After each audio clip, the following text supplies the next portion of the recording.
Can I come in now? No. Well, I believe that's everything. I hope so. Yes, it's a lengthy business. You must be tired. I'm so excited. I wish we could take the youngster right home with us. When do you think we can expect to get him? Oh, well, it's... Oh, just a minute. I'm afraid I forgot something. You have to sign these. These give us permission to check into every detail of your private life. Thank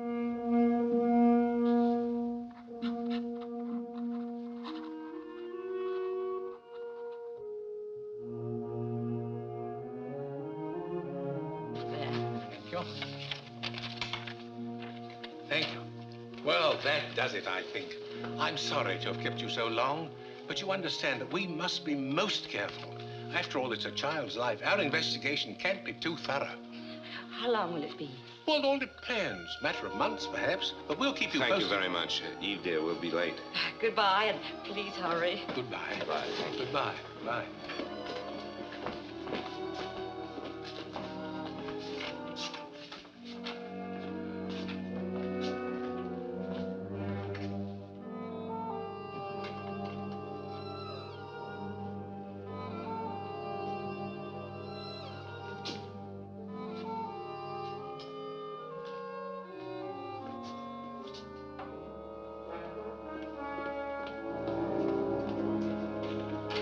Now can I come in? Oh, yes. Interview report to the directors. Names of applicants, Harry and Eve Graham. She is 32, he's 38. Occupation, traveling salesman for the Sutter Sales Corporation, dealing in electrical appliances. The company is owned by the Grahams and was started about 4 years ago. Mrs. Graham appears to be very capable. She handles the office work. Mr. Graham covers the Los Angeles area, where they hold a sales franchise for a deep freeze concern. Their income, presently about 20,000. Married 8 years. You don't need to wait for me. I'll straighten up. Yeah, I tried that once before. Nearly lost my job. You and your cleaning up. Well, go on, go on. You're not disturbing me one bit. Mrs. Graham is unable to have a family. Her problem is of undetermined origin. But we'll check several physicians who have examined her during the past 8 years. They will take an older child, 4 or 5 years, of either sex. From the preliminary interview, it's my opinion they would make fit parents, but something bothers me about Mr. Graham. He seemed impatient during the interview. A chip on the shoulder sort of attitude. He behaved rather strangely when signing the permission to investigate form. Perhaps this is my imagination. I'll report further when I visit the Grahams' home for the customary inspection next week. Phew. Well, that's that. If all the others was like you, there wouldn't be any babies given away in this state at all. Why are you such an old fuss budget, huh? If you had made a mistake once, you wouldn't want to ever let it happen again. Not where a child is involved. No. Well, goodbye, dearie. Eve Graham. 22 Sutter Street. And Harry Graham.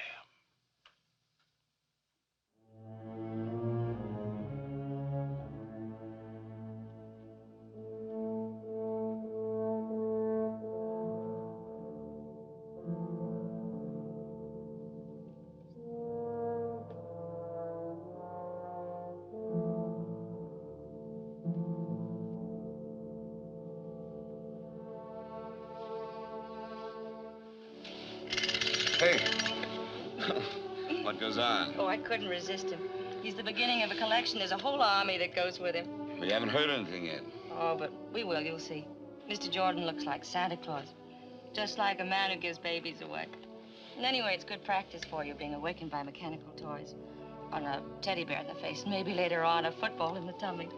Oh, you'll learn to love it. You will love it, won't you? Of Of course I will.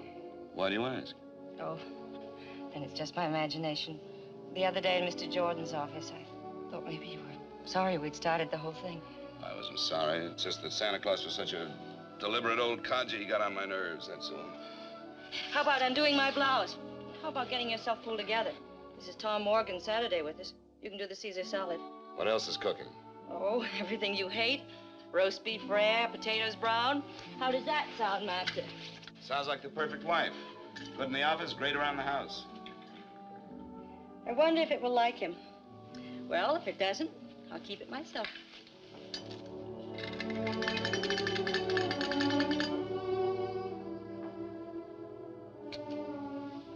I remember other Saturday afternoons when it was always like this. A long time ago.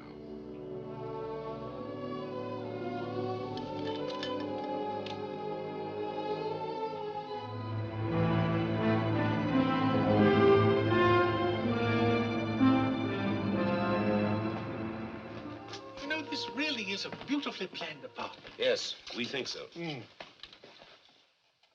Oh, immaculate. You sure you won't have something? A Coke? Could I have a glass of milk instead? Yes, surely, sit down. Thank you. My stomach, it's my work.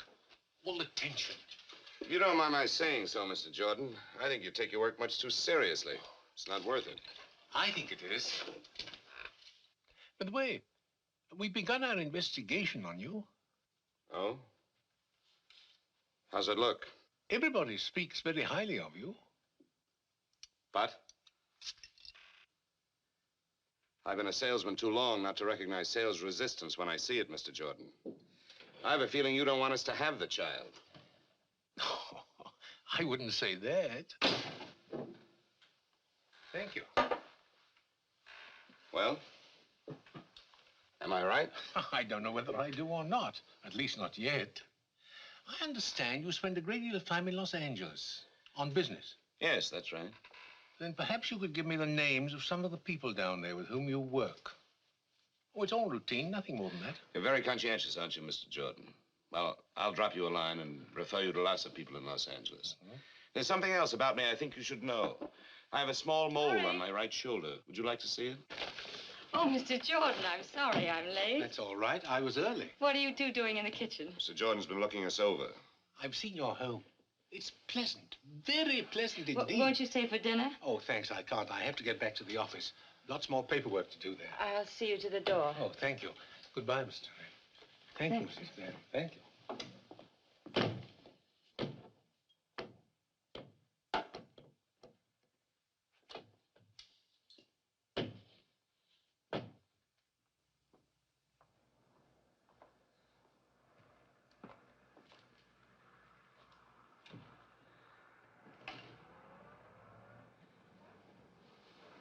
What happened between you two? Oh, I'm sorry, Eve. I don't know what hit me. Sorry. He said he liked you, but didn't think you liked him. Oh? Anything else? But we could start fixing up that room, and he thought I'd be a good mother.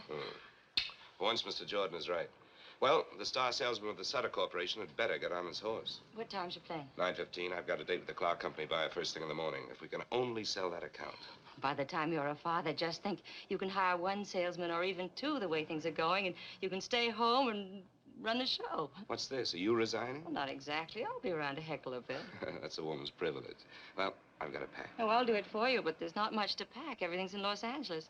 Don't you ever get a hole in your sock? And how do the buttons manage to stay on your shirts? You never bring them home. I've found a laundry that does it. Saves a lot of trouble. I'll only be a minute packing your bag.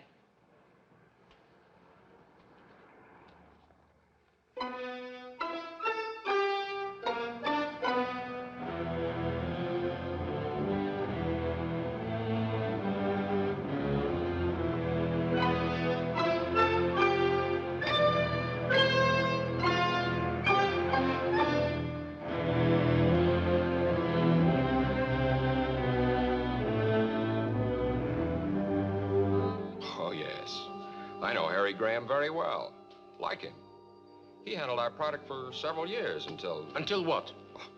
We didn't fire him, if that's what you're getting at. He fired us. Got a better deal. I see. I'd give my shirt to get Graham back. And you can tell him I said so. Thank you.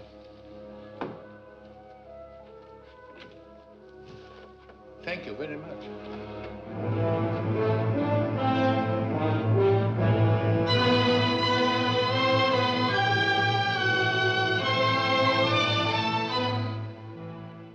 You see, the Grahams wish to adopt a child, and we must have certain information. Well, isn't that nice? They want to adopt a baby. How long has Mr. Graham made his office here? Oh, I guess about 2 years. Where does he live when he's in Los Angeles? I guess he just lives around. Hotels, motels, wherever he can get in. It's cocktail time, honey. Are you with me? Mr. Jordan, this is Roy Esterly. Oh, I'm very pleased to meet you. What line are you in? Mr. Jordan is getting some information on Harry Graham. Oh, Harry's not in any trouble. Mr. Jordan's not a cop. I'll tell you later. Okay, sweetie. You fill him in on Mr. Exclusive, and when you get through, come on back and have a little chat with me, huh? Excuse me, but could I ask you a few questions? Well, sure. Fire away. What do you know of Mr. Graham? Oh, he's a good guy. But you called him Mr. Exclusive. Oh, well, I was kind of kidding, I guess. See, we never see him except here in the office, and of course, when he's here, he's buried in work. You know, I can't understand how a guy can live without a little social life. So he's not a playboy, like some cornballs I could mention.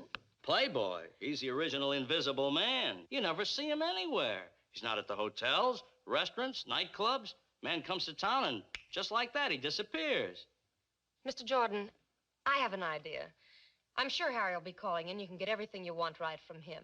I'll call the hotels for you. Why don't you just sit over there at Harry's desk? Well, thank you, miss. Maybe I should see Mr. Graham after all. Yes, I'll wait. Oh, as long as you're going to all the trouble, would you kindly ask the hotel people when Mr. Graham was last registered? Surely, I could do that. Say, Mr. Jordan, your throat must get pretty dry asking all those questions. How about a little slug? Oh, you're very kind of you, but no thanks. Bob Vance never called, did he?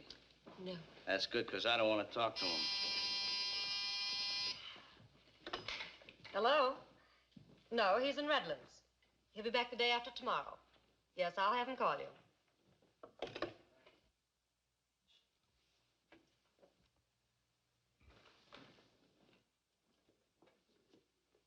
Harrison Graham.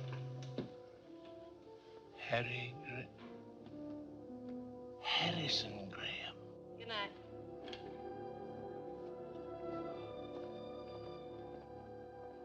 You've really got Harry Graham on your mind.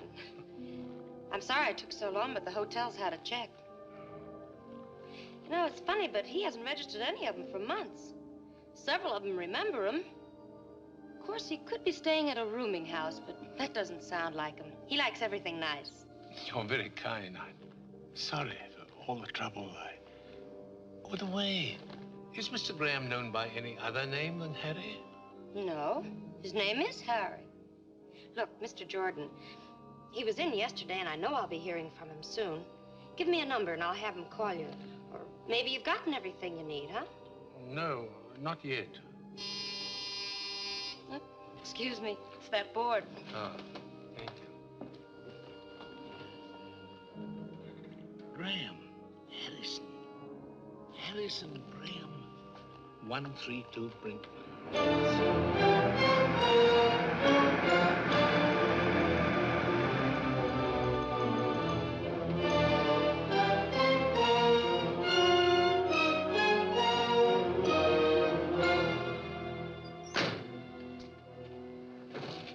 Wait for me, please.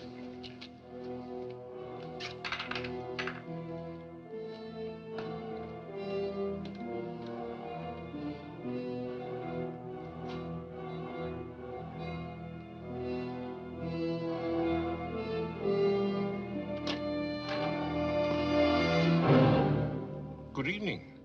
Hello. Aren't you a little off your beat? Well, I was coming to Los Angeles anyway for a meeting tomorrow. I'm reading a paper at a welfare convention. Oh, how nice. So while I was here, I've been doing a little checking up on you. Tell me, why are you listed in the telephone book under Harrison Graham? Harrison Graham's my real name. Oh, you changed it? some time ago. I thought it sounded a little formal, if you know what I mean. Yeah, but in San Francisco, you're listed as Harry. The phone company got it mixed up. Look, I'm dead on my feet. I just got home from work a couple of hours ago. Suppose we meet for lunch tomorrow. Maybe we can learn to get along. Well, I'm busy tomorrow, but I'm sorry I bothered you. But after all, it is my job. I understand. Yeah. Good night. Good night.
It's all right. All right.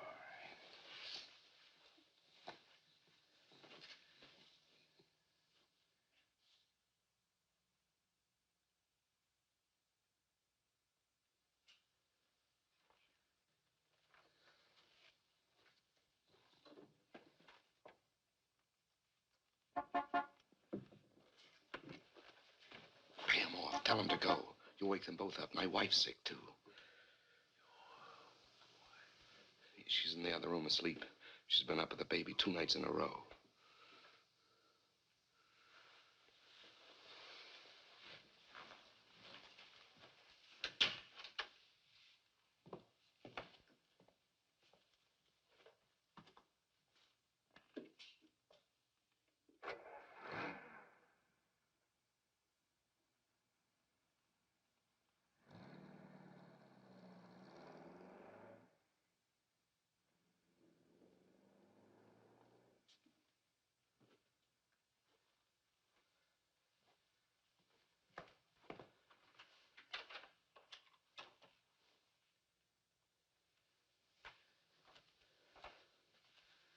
How long has this double life of yours been going on? About 8 months. And you tried to adopt a child. What are you going to do? Call the police. You can't. Not now. Not with her like this. Please, I've got to try to make you understand. Please. I can't believe it. I can't. How could a man like you, successful, admired, get into a position as vile as this? How? I don't know. I don't know how. Loneliness, I guess. Have you ever spent half your life living in hotel rooms, eating in restaurants with only a newspaper for company, walking the streets, looking for a movie you haven't seen? Well, that's the way it was one Sunday afternoon when I was stuck in Los Angeles. Couldn't get home to spend the weekend with Eve. I called her, but we didn't talk about us. She was in one of her executive moods, career woman. You've never seen her that way. She's different now. Anyway, when I got off the phone, I was twice as lonely. I felt as if the walls of the hotel room were closing in on me. So I decided to go out for a walk.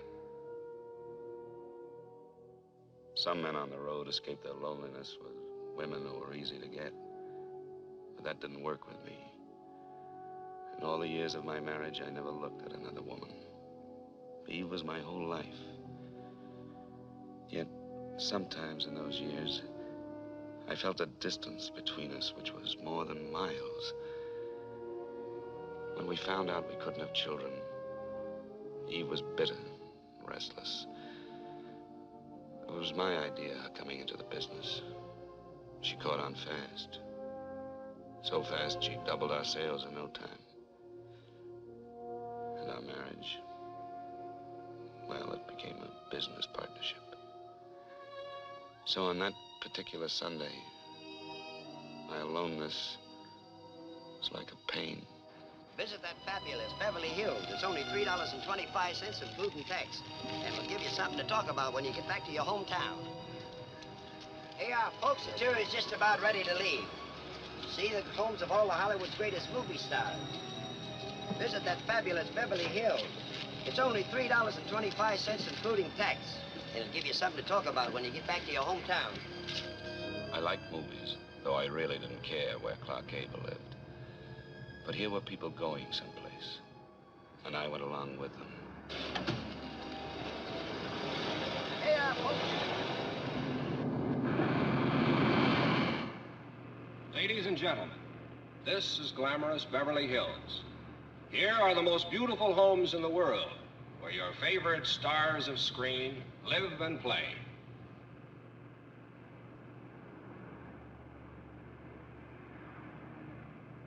Over there is the home of a woman who knows Hollywood best, a lady who shares her secrets with millions, Luella Parsons.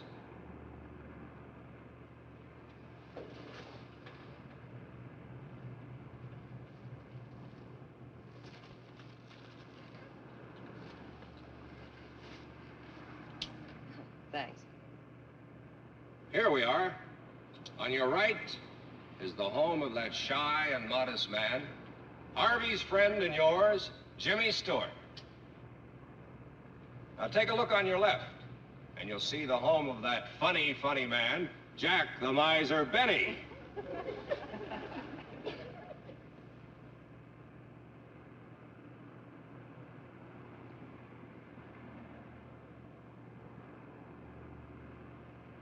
Behind that big hedge over there lives a little man who is Santa Claus to the whole world, Edmund Gwenn. Remember Miracle on 34th Street? Oh, that was a wonderful picture. Did you see it?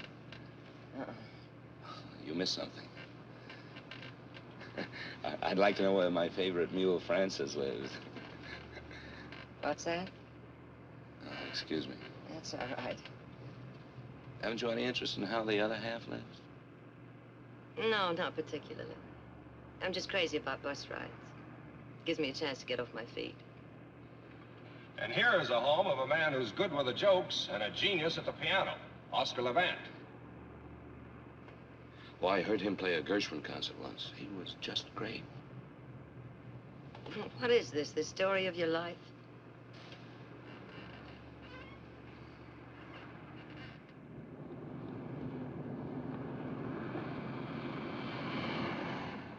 Were you wondering where our glamour girls are? All right, here's your answer.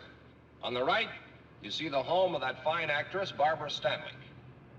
The White House, also on the right, is where lovely Jane Wyman lives.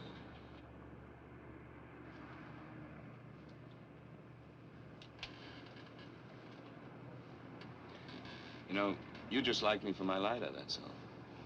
I could give up smoking. Thanks. Don't mention it. If this is a sample of your work, you're not very good at pickups. I know. I haven't had very much experience at it. This is the first time I ever tried to pick up a girl. Oh, gee, that's too bad. I should be better at it. How's that? Well, I'm one of those terrible fellas that frightens the farmer's daughter, you know. I'm a traveling salesman, only a kind of backwards one. Yeah, you could use a few tips, like, I'm sad and lonely, just want someone to talk to. Don't know any nice girls in this great big town. How about a few laughs? You know, I wanted to say all those things to you just now, only on the level. Thanks, Coach. Do you mind if I sit here? Well, there's not much I can do about it. You're here. You know something? I was a farmer's daughter once. Really? Yeah. I don't know what it is, but you don't scare me at all.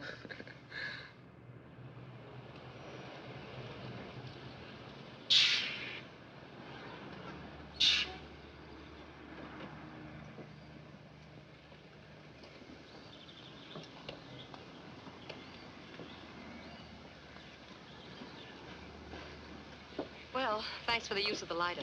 Bye. Oh, just a minute. In case you ever need a deep freeze, my name's Harry Graham from San Francisco. Oh, well, that's nice. Mine's Phyllis Martin from here. From here? This doesn't look like very good farmland. You told me you were a farmer's daughter. Yes, well, that was a long time ago. Oh. Thanks. Oops, doesn't work. Well, remember me to Jack Benny. And there's something else you should know about traveling salesmen. You kill me. They have very large expense accounts and frequently buy dinner for pretty girls they meet on buses. Well, I must say your star's improving fast. But I'm afraid I can't. Sorry. I'm sorry, too. Yeah, well.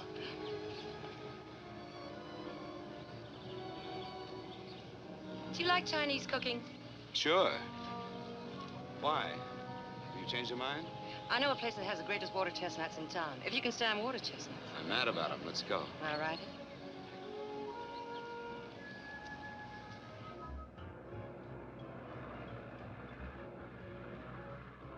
Early American Chinese.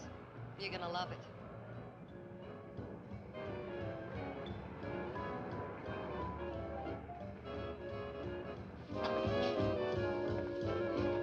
Cozy little place, isn't it? Do we have to eat here? Oh, yes, it's a must. Now, why don't you relax and I'll be back in a few minutes, huh? Hi, Sam. Good evening, Miss Martin. Good evening, sir.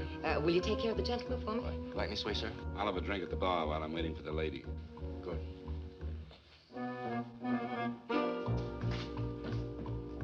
Scotch and soda, please.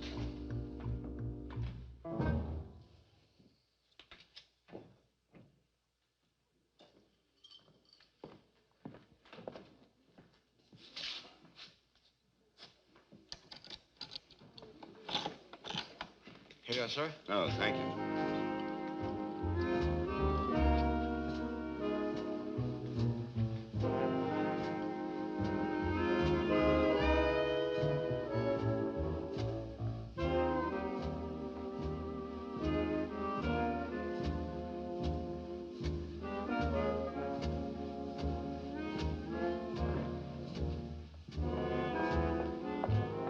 Dinner's ready. Table's over there. Oh, no. What are we playing, charades? The outfit came with the job. I work here. I don't believe any of this. Well, the pain will wear off in a minute. Just follow me. Egg soup. Very healing. I ordered the rest of the dinner for you, too. Aren't you allowed to sit with the customers? Maybe later. Well, go on, eat your soup. It's the only genuine Chinese dish we serve here. The guy who owns the place used to run a string of hot dog stands. His name's Hannigan. You sure you can't sit down? No, I can't. Try it. How was it?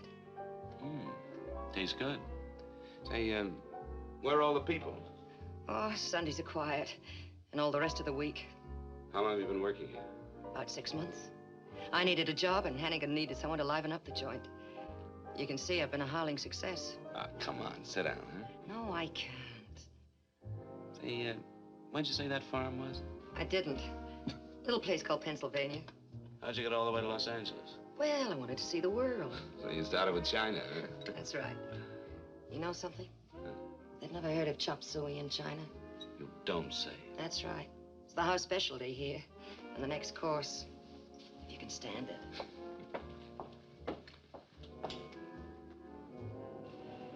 This isn't as nice as Barbara Stanwyck's, but it's closer to my work. Here, let me. Oh, thanks.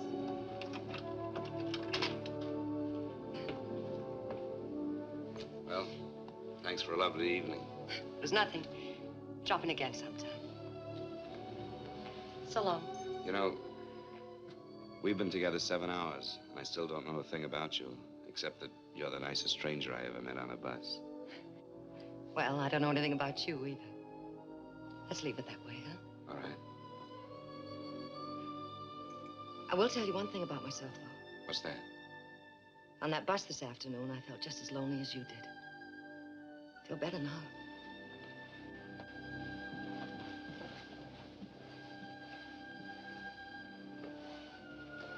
I guess all traveling salesmen aren't alike, huh? Some of us are quite harmless. Yeah, you're kind of special.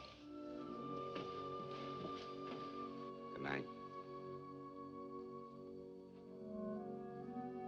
I never expected to see Phyllis again. But but I knew I'd remember this day when two strangers helped each other through a lonely Sunday. I felt good again, not very sleepy. We're ready with your call to San Francisco. Yes, thank you, operator. Eve? My, 2 calls in one day. Well, never mind, darling. This is deductible business. Monkey business. I cheated on you today. I thought you should be the first to know. Haven't you heard? The wife is always the last to know. I'm serious. A beautiful brunette, all curves and soft shoulders. Oh, how wonderful. I hope you'll be very happy together. What kind of talk is that? Aren't you even jealous? You won't spoil my sleep one bit. You're mighty sure of me, aren't you? Very sure of you, my darling. She wasn't really beautiful, just nice. Kind of a funny little mouse. Don't you want to know how I made out? Oh, I forgot. I heard that Duff's may open 3 more retail outlets in Los Angeles County. Got a pencil handy? Better write down this name and address. Are you listening? Here it is. He's the merchandise manager. Yes, I'm listening, Eve. I've got it. I wish you were here with me right now. I didn't even touch her. Touch who? You know, the funny little mouse. What a shame. Better luck next time. Harry, I got a special delivery from Mother today. Oh? What's the news? Her father's quite ill. Nothing serious, I suppose, but I'm a little worried. I wouldn't worry, darling. I'm sure he'll be all right. Eve, I've got to make the rounds. I'll call you in a couple of days. Good night. Night.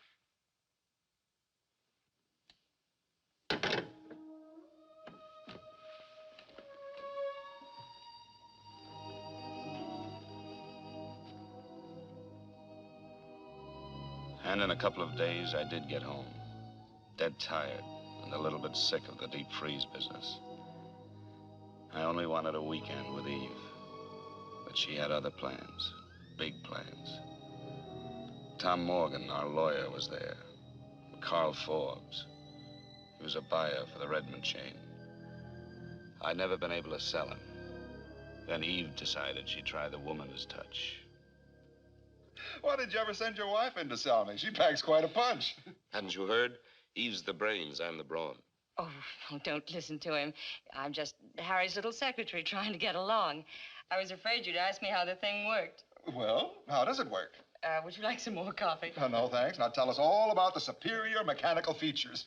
All right, but stop me if this gets too complicated for you. In the home size, there's a special condenser that eliminates the fan noise and the outside moisture. The single-phase motor is completely sealed, so it has greater efficiency, and we can prove to you in normal operations that our product will save you in electricity 2.5 cents per hour, and the lid is counterbalanced. We just happen to have a model in the kitchen. And if you have your combination Phillips screwdriver handy, Mr. Forbes, I'd be happy to take the freezer apart for you. Any questions? No questions.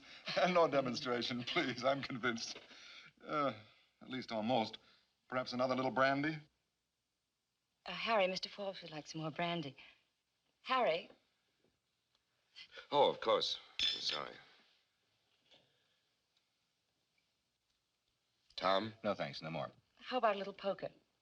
The evening's so nice we might play on the terrace. I'm afraid of you, but I'm game. Me too. Oh. Come on, Harry, let's have at it.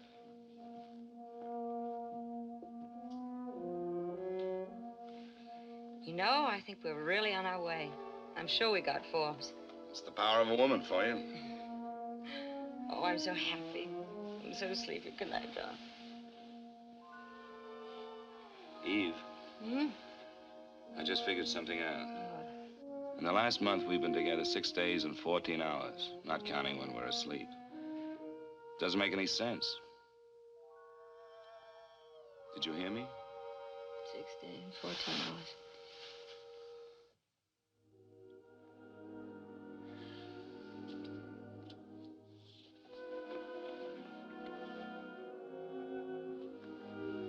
Eve, let's go away tomorrow. Doesn't matter where. Just so long as we're together, huh? Of course we'll go away sometime, darling. We'll go to all those glamorous places that Holiday writes about. We'll do it Frisk happened to. Let's not wait, Eve. Our marriage is the only thing that really matters. I love our marriage. My dog.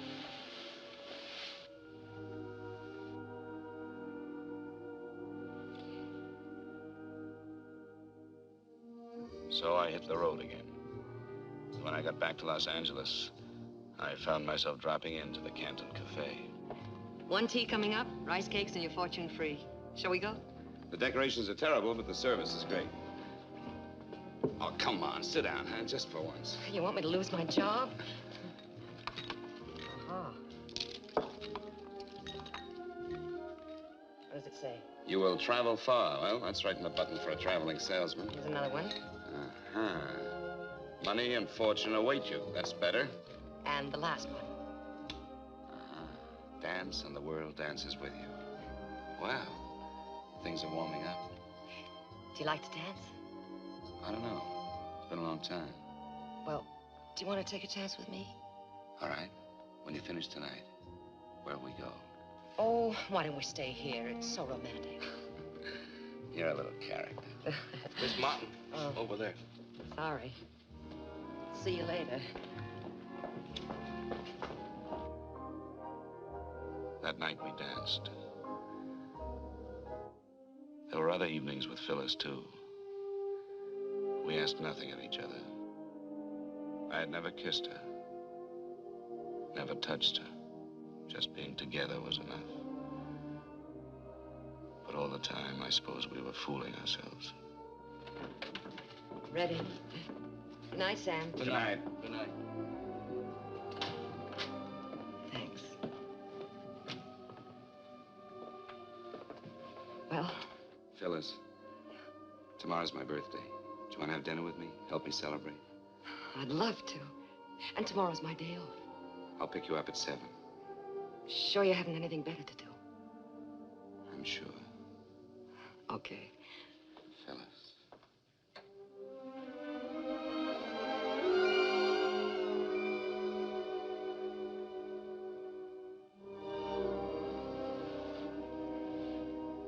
Good night, Harry.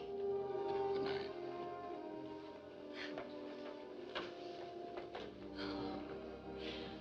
See you tomorrow then, huh? At 7.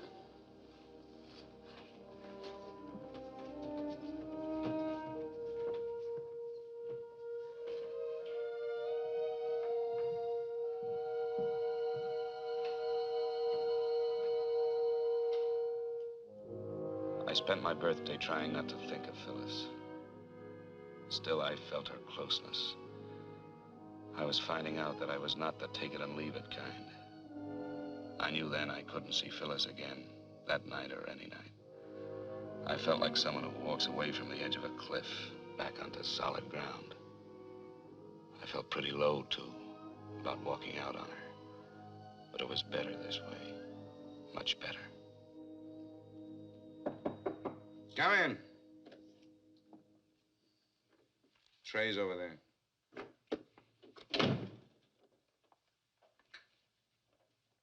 Not much of a way to spend your birthday. Phyllis, didn't you get my message? Well, sure I got it. That's why I came over. I was worried. What's wrong? Nothing serious. I think I'll live. Just a headache I couldn't shake. Yeah? Feels better. Lots better. Oh, I brought you a birthday present. It's nothing much. Just a Cadillac. Well, don't you want to open it? Sure, I'll open it. A bit flashy, but I thought you'd like it. Smells good. I do like it. Thank you, Phyllis. Well, I may as well put a gift to work.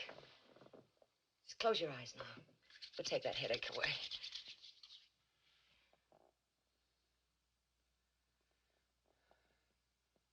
It's working already.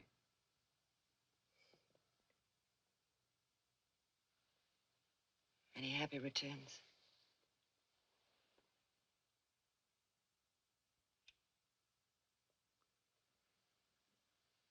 You know something? The headache's all gone. We're going to have that dinner after all. Oh, no, we're not going anywhere. You're going to take it easy. Lady, you have healing powers that are miraculous. I can already hear a soft piano, champagne corks popping, and I know just the place we're going to. We're going to Acapulco. You're crazy. Yes, and I need a shave, too.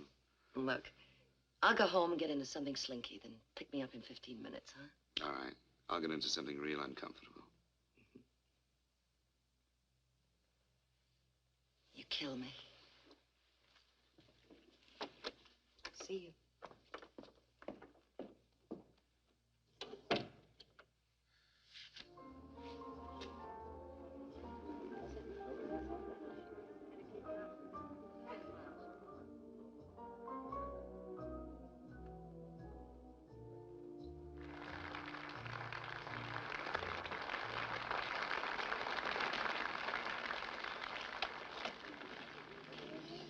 Oh, it's such a lovely night.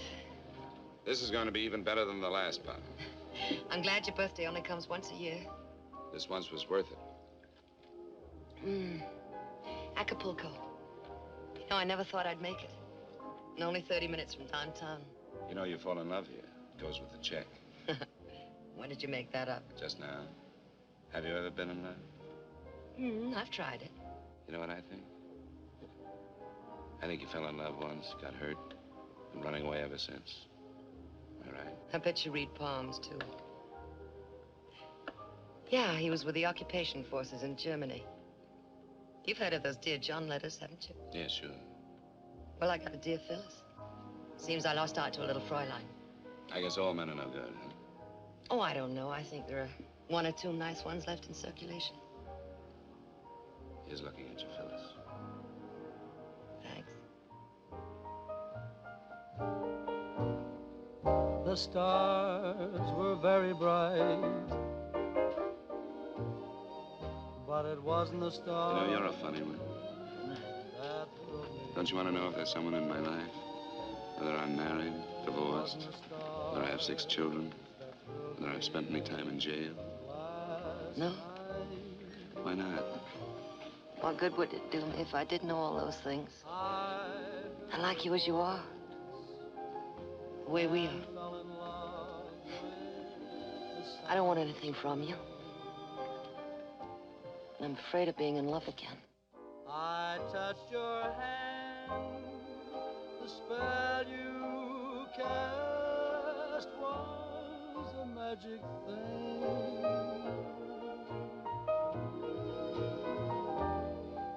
We watched the moon in flight, but it wasn't the moon that thrilled me. No, it wasn't the moon that brought such delight. I felt a thrill so new the moment I kissed you. Heavens faded from sight. No, it wasn't the stars, and it wasn't the moon. You know, I'm going away again tomorrow. Tomorrow's a long time off.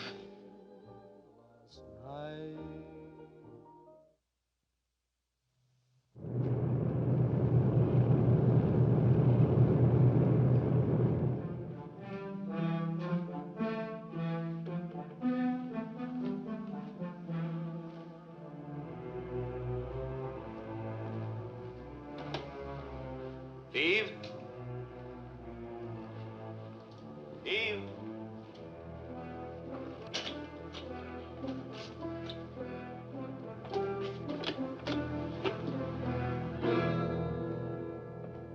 Eve? What's wrong? Darling, I'm so glad you're back. What's the matter? Father's had a heart attack. His condition's critical, and I have to go at once. Oh, poor baby. I'm sorry. He's such a great guy. Do you want me to go with you? Thanks, but you better stay here and take care of things. Anyway, I got the last seat on the plane. What time? 10 o'clock. I changed planes at New Orleans for Miami. What about money? All right, I cashed a check on the company. How was the trip? Pretty good. We got the Barlow account, but it took some doing. Good boy. Hartnell's in Ventura is complaining about factory deliveries. I got that all straightened out. Oh, fine. Well, I'll take care of the office here until you get back. If you need any help, call. I'll hop a plane. Maybe he'll pull out of it, huh? I hope so. Ooh, I almost forgot. Oh, lovely. You like it? I'm crazy about it. Put it on for me, will you? What do I have to thank for this? All that new work with Barlow's or that cute little mouse you told me about? Did my boy step out of line? You thank me. Oh, and I do like this. Oh, Eve. This last trip. It's no good being away from each other. How would you like me to be around all the time? Could you stand it? What do you mean? One of these days soon we'll put a man on. I've got my eye on a fellow. Oh, I think I'm going to cry. I should be so happy if it weren't that... Finish your packing, darling. I'll make us a couple of drinks.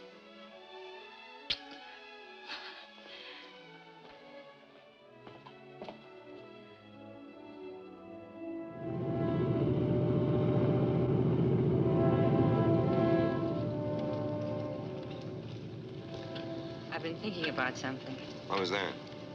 About your being here with me all the time. I didn't realize home meant that much to you.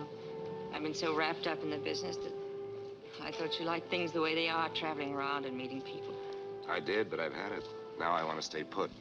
And I was wrong about something else, too. Wrong? For nearly 4 years, ever since the doctor said, no baby, I hated myself and you and everybody. I was resentful when you suggested adopting one. I couldn't see taking care of somebody else's child. Remember that? Yes, I remember. I was wrong. What made you think of it now, after so much time? Maybe it was the telegram from home. I suddenly thought of how much my family meant to me and how much they loved me. And it seemed selfish not to pass it along to a little child that needed it. Even if it isn't your own? It doesn't seem to make any difference. You still want one? Yes, of course I do. Well, then, would you see maybe about getting one while I'm away? Yes, I will, Eve. Tomorrow morning, the very first thing. I thought you'd forgotten all about it, that the business was our baby. Will you forgive me for taking so long? Yes, I forgive you. Announcing the departure of American Airlines Flight number 516 to Atlanta and New Orleans, connecting with Miami. All aboard, please. Well, that's us.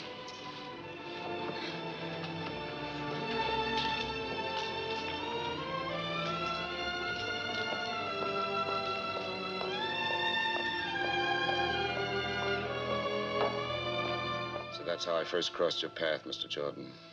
I called you on the phone, wanting to know how to start. We wanted a little boy or a little girl. Didn't make any difference which. And we wanted it faster than any child had ever been adopted before. But you told me it wasn't as easy as all that. And how right you were. Yes. You wanted a ride, roughshod, over all our rules. Now, what changed you? What happened after that? I stayed close to the business, except for 3 flying trips to Florida. You see, Eve's father had improved, but it took a lot out of her mother. She collapsed. Went on month after month. There was nothing Eve could do except stay there. It had been over 3 months since I'd seen any of our accounts. The business showed it. I had to make the rounds. I did my work. I didn't see anybody but the customers in Los Angeles. Of course, I thought of Phyllis. I wanted to see her, but not the way I saw her the last time. Anyway, before I left town, I dropped in at the Canton Cafe.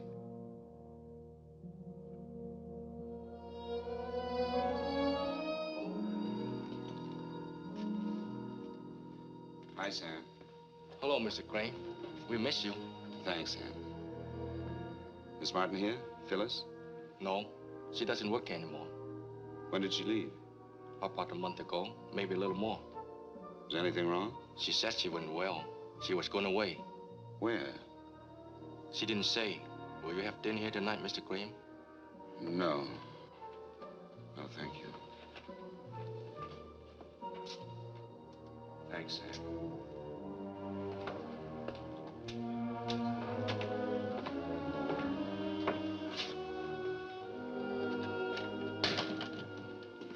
Yes? Is Miss Martin in? Miss Phyllis Martin. What do you want? My name's Harry Graham. I'm an old friend of hers. Does she still live here?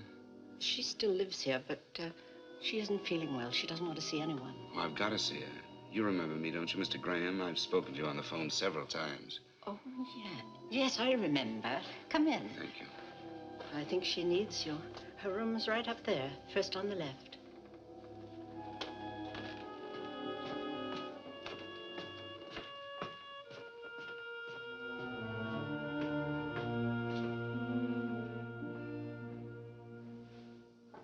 Come in.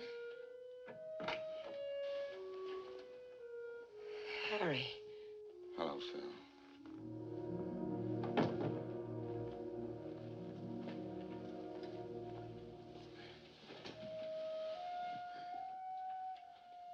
What's the trouble? Nothing. It's good to see you again. I just got back from San Francisco. I've been working there for the last few months. I went to the restaurant and they told me. And I had trouble getting past your guard downstairs. Well, now that you found me again, how are things in the deep freeze business? What was it, hot water heaters? Phil, what did the landlady mean just now when she said she needs you? I don't know. Come on. Look, I don't need anybody. I can take care of myself. I'm a big girl now. Phil. Was it that night? My birthday? It's yours, if that's what you mean. I know. Harry, you don't have to do anything about it. But I want to do something about it. No, I don't trap my men this way.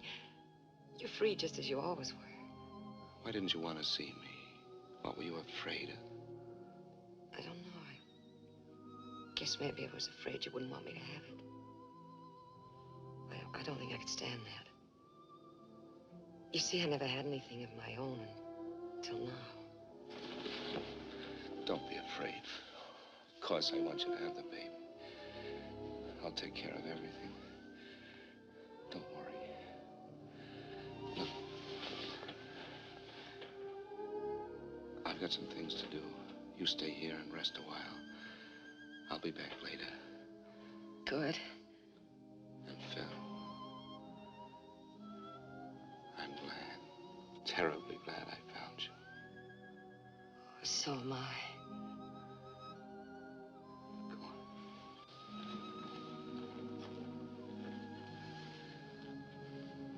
You get some rest.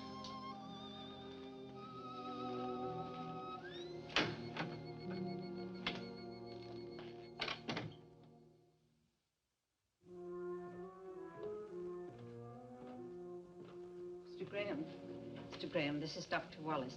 He's taking care of Phyllis. I was just going up to see her. How is she, Doctor? Could I speak to you for a minute? Yes, surely.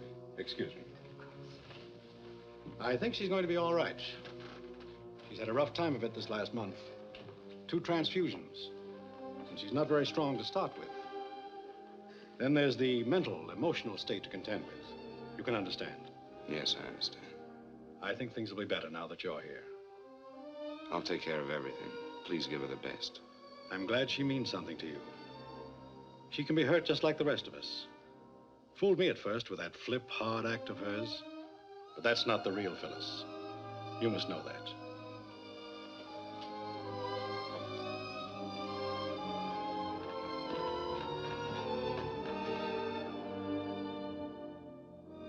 How can a man call a woman his wife for 8 years?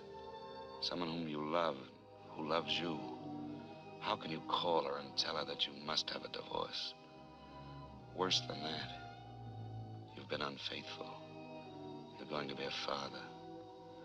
How can you hurt someone so much?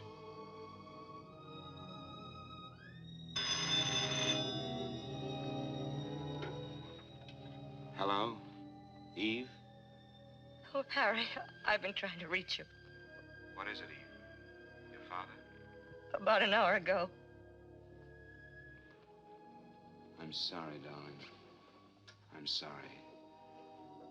I'll have to stay with Mother a while, and then I'll come home to you. Can you hear me?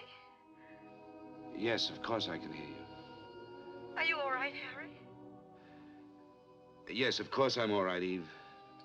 Give your mother my love and take care of yourself.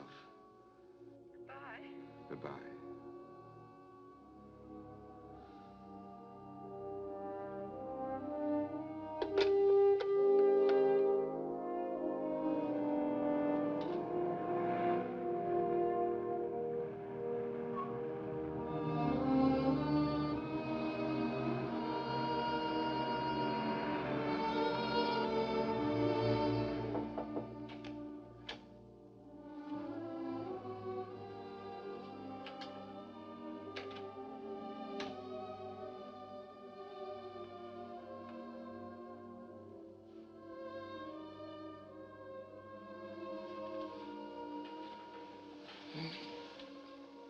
Hello, Phil.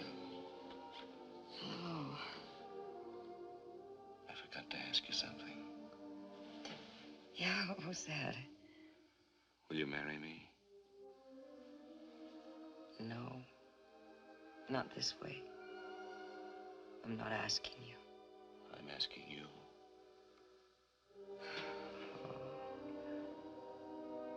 I hate to take you out of circulation like this.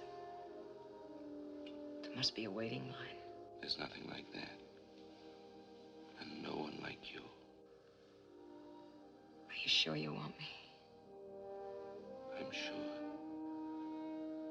I do love you, Harry. And I'm so glad I do.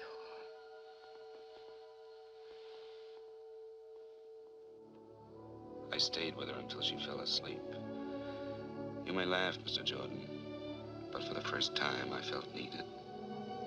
I loved Eve, but I never felt she needed me. How did you expect to get away with it? I didn't.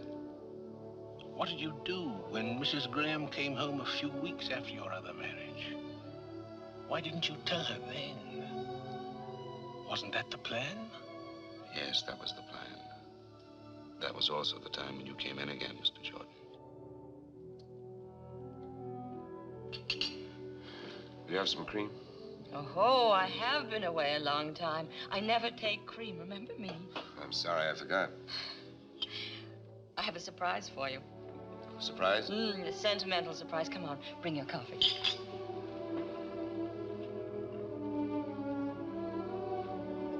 Eve, there's some things we've got to talk about.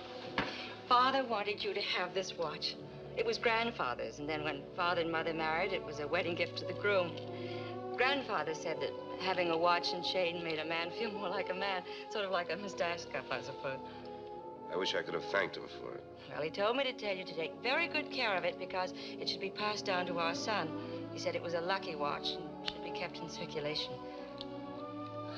Our son, I'm glad he didn't know how I let you down. You haven't let me down. You couldn't. Yes, I did. When I learned I couldn't have a child. And that's when I became the little efficient white-collared girl.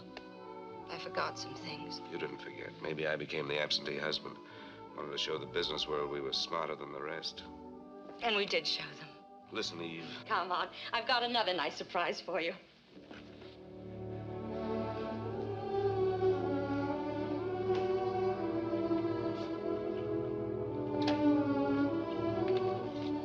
The light doesn't work. Leave the door open so we can see. I cleaned it up today.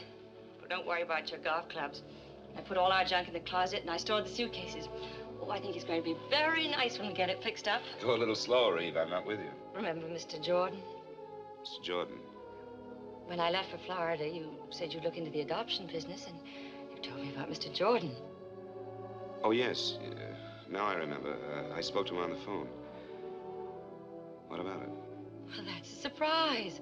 I called him this morning. He said he wanted to see us both, but he thought he could help us. Of course, it may be a while. Oh, so you decided to go ahead and fix the place up? Well, I know it was impulsive, but I couldn't wait. I thought we'd put the bed here, and the chest of drawers over here, and one of those little rubber tubs in case he's too small to use ours. Like it? You still do want a child, don't you?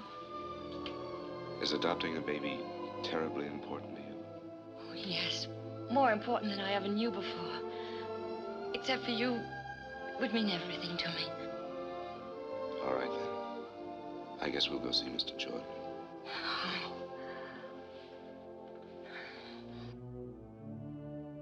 So that's how I crossed your path once more, Mr. Jordan. What was in your mind? Did you think you could live this life for a lifetime? Well, when I realized how much a child meant to Eve, I decided to help her by staying married until the baby became legally ours. Then I'd get out of her life. I must say, that was both a gallant and a foolish scheme.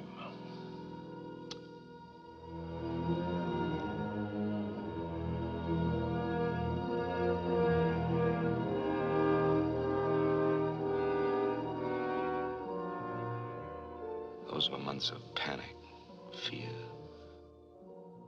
Like the night my son was born prematurely, just as the doctor predicted.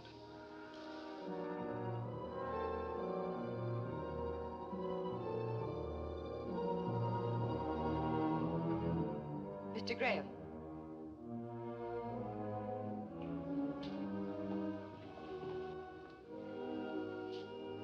Mr. Graham, you have a little boy. You can see him through the window down there.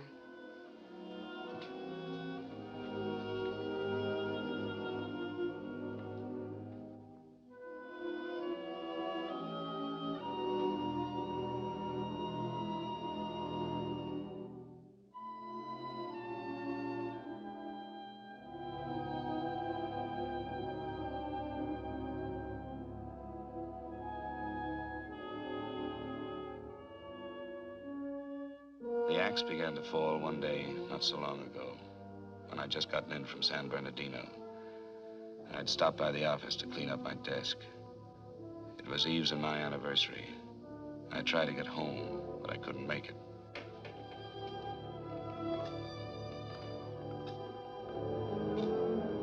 Is there a man in this joint that's been married 8 years? Eve. Don't look so shocked. I'm your anniversary present. I almost didn't find you. I called all the hotels you've ever stayed in. Where are you staying? Oh, I'm not. I just got back from San Bernardino. Did you get my flowers? Oh, I didn't wait for that. I got your wire and decided something should be done about it, so here I am. Aren't you glad? Of course I am. I was just about to call you. Oh, never mind that. How about closing up the store and buying me a dinner? You bet I will. As a matter of fact, we're doing so well, I'll put it on the expense account. Let's get started on our 9th year.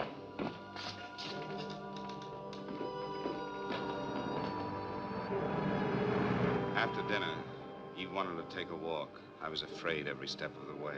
Yet I tried to get into the holiday spirit for her sake. For a moment, it was like old times, until... Mr. Graham, if you're going home, could you give me a lift? Some other time. See you, Ricky. You see? Store executive, son. I have dinner at that place down there. What does he mean by home? Oh, the Chapin Park Hotel. I stayed there a while back. They live nearby. How about nightcap? Love it.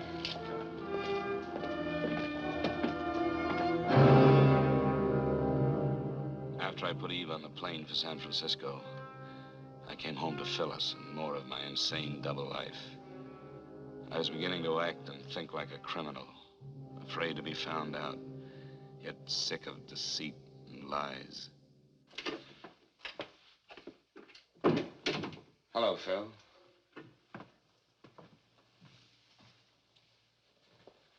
Danny asleep? That's right. All right, Phil, out with it. Surprised you came back. What do you mean? Let it go. No, Phil. I won't let it go. I want you to tell me. All right. You must know I'm feeling a little cheap, that's all. Ricky. Worse than that, Ricky's mother. Oh, she couldn't wait to phone me all the grisly details. Made a wonderful story out of it. You know, just like the Sunday papers. Husband's supposed to be out of town. Secretly meets another woman. Secretly. He might have done a neater job of it, Harry. Yes. Yes, you're right. Getting awfully excited over one, aren't I? There must have been others. No, no others. Well, that's a comfort. I'm behaving like a fool. After all, I dragged you into this marriage. Stop it. Don't say that. It's not true, and you know it. Leave me alone, will you? Listen to me. There's something I've got to tell you. Please. Just leave me alone. Phil, you must listen. Harry, get out, will you? Phil. Get out.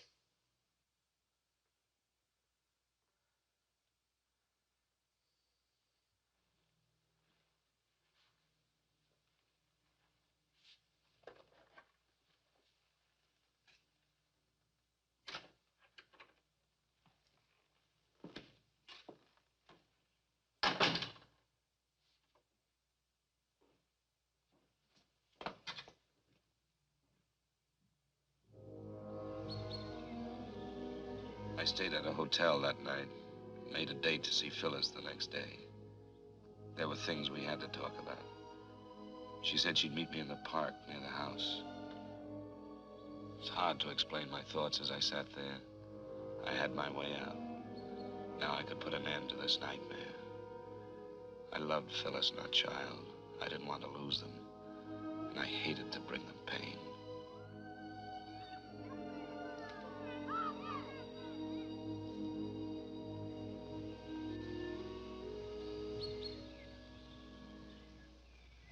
Hello, Phyllis. Hi. Cigarette? No, thanks. How's Danny? He's fine. I had Miss Higgins come over and sit with him. Look tired. Yeah? Well, I didn't sleep too well last night. Neither did I. What did you want to talk about, Harry? I've been thinking I could manage $85 a week. Can you and Danny make it? Sure. You can get the divorce and all that. I'll pay for everything. I'm sorry it had to happen this way. I never meant to hurt you. I'll come around later and get my things. Okay, anytime.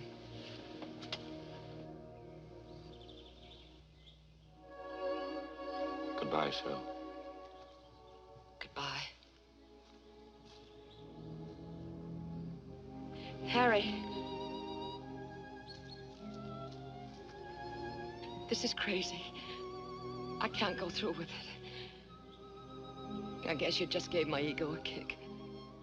Will you forgive me? I do love you so. You big lug. You know why I didn't sleep last night? I kept thinking about our marriage. You know, the way we got into it.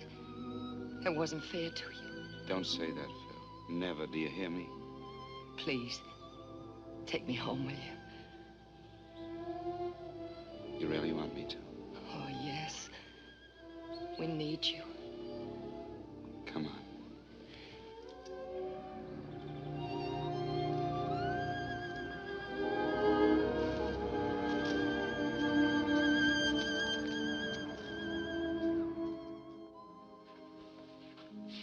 So you had your out and couldn't take it.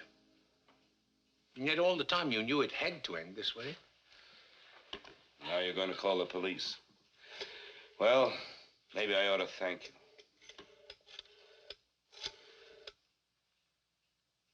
I'd like a taxi at 132 Brinkman Street, please. That's right, thank you. I'm not a policeman. It's not my duty to do anything but see that the juvenile wards of the state of California are given decent homes.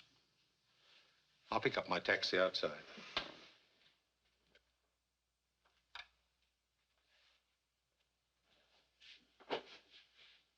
I can't figure out my feelings toward you. I despise you, and I pity you. I don't even want to shake your hand, and yet I almost wish you luck.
Dearest Phyllis, just a moment ago, I watched your sweet face as you slept, knowing I had to hurt you again.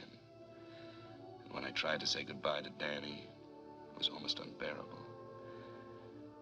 I cannot expect you to understand what I'm about to tell you.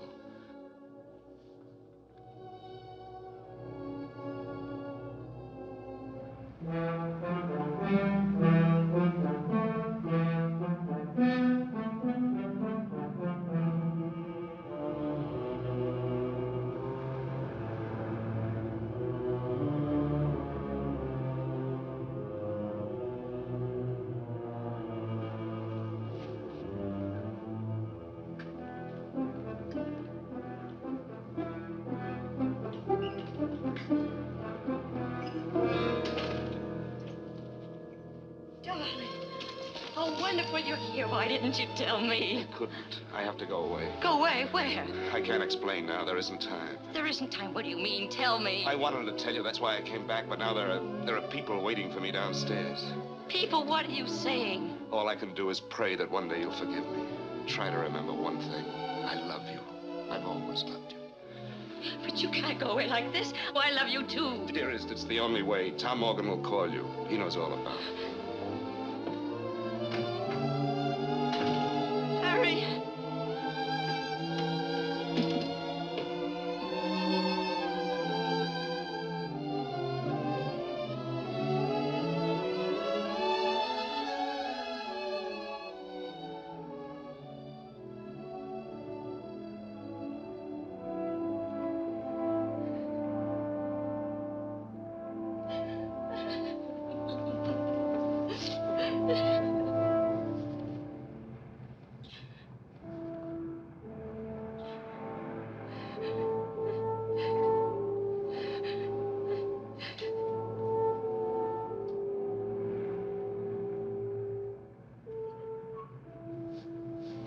Harry.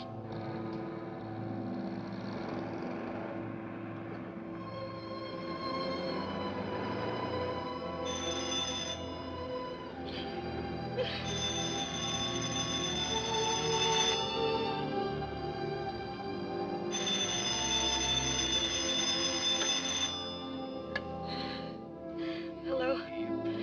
Yes, Tom. Tell me now. I hate to tell you this, Ian, but I have to. Harry's been married over Los Angeles, and he has a baby.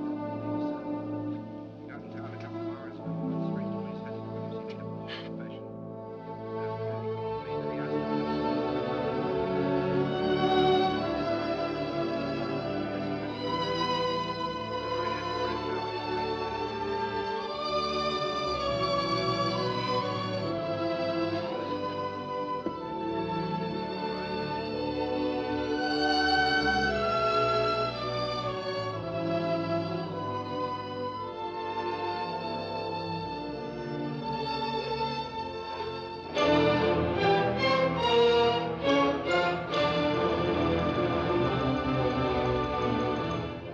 Harry Graham is in no sense a hero, certainly. But neither is he a monster. He's an ordinary man that made one terrible mistake. In this case, there's a peculiar sense of irony.